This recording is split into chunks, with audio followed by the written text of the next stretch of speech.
Se falar em público deixa você nervoso, temos uma solução muito simples e eficaz para o seu problema. Clique no link da descrição do vídeo e se ajude a falar melhor. Formam por TV Chapa Branca, Rádio Chapa Branca, não sei o quê, mas tem uma força muito grande também nas mídias sociais de bolsonaristas, por exemplo, Terça Livre, esse tipo de coisa aí.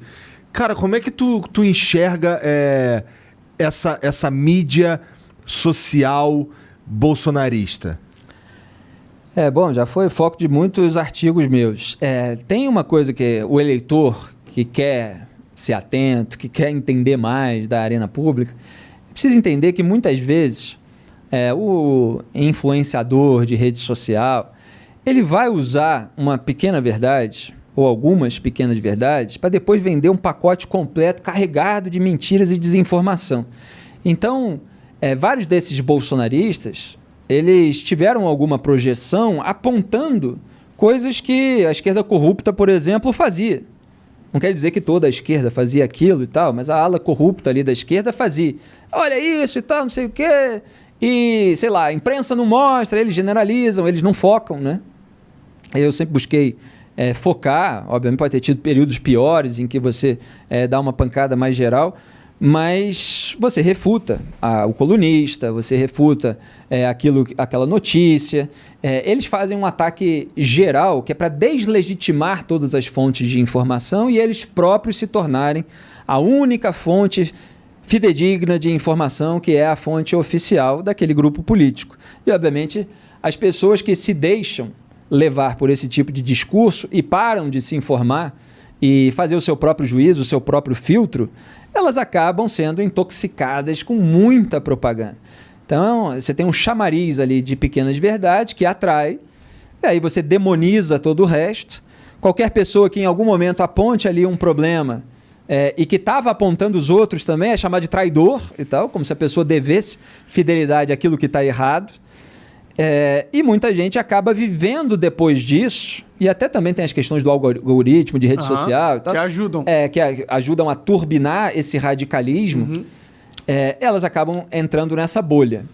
E aí elas acabam muitas vezes, né, como a gente tem visto ser um recurso, acreditando que sempre tem uma verdade por trás. E quem diz a verdade por trás é aquela pessoa da claque do grupo político e tal. É aquela verdade que está sendo omitida por toda a imprensa. E tem muita gente que cai nessas associações rudimentares de ideias, nessas teorias conspiratórias. O apelo delas é a sua simplicidade.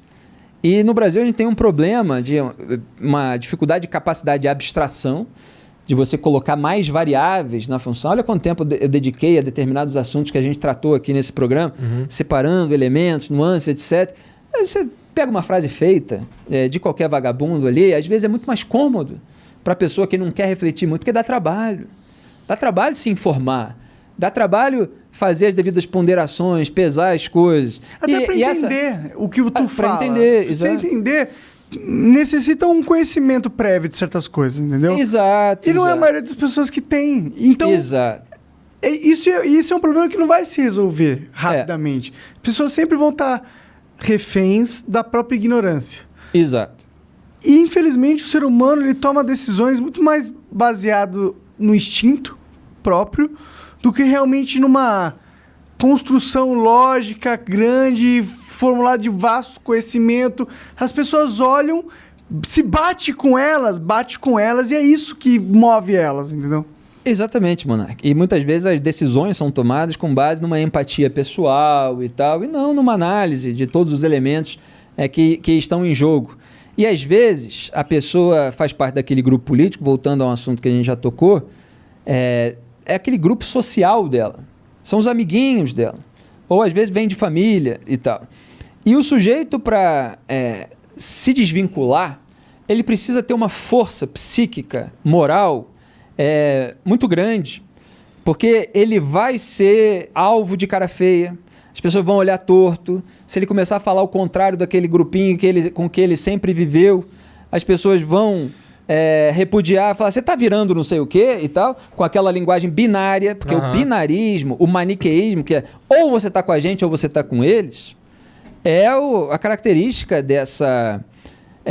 desse confronto tribal. Então o sujeito se sente pertencente a uma tribo. Sim. E essa sensação de pertencimento, de identificação, ela é muito importante para pessoas que talvez não tenham sido amadas o suficiente dentro de casa, talvez não tenham encontrado certas realizações, certas talvez, conquistas na vida.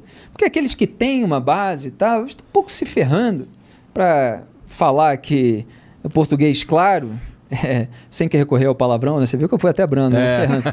Mas a gente tenta manter a elegância. Eu falo por você, eles estão um pouco se fudendo. Pois é. Pronto. Até perdi o raciocínio.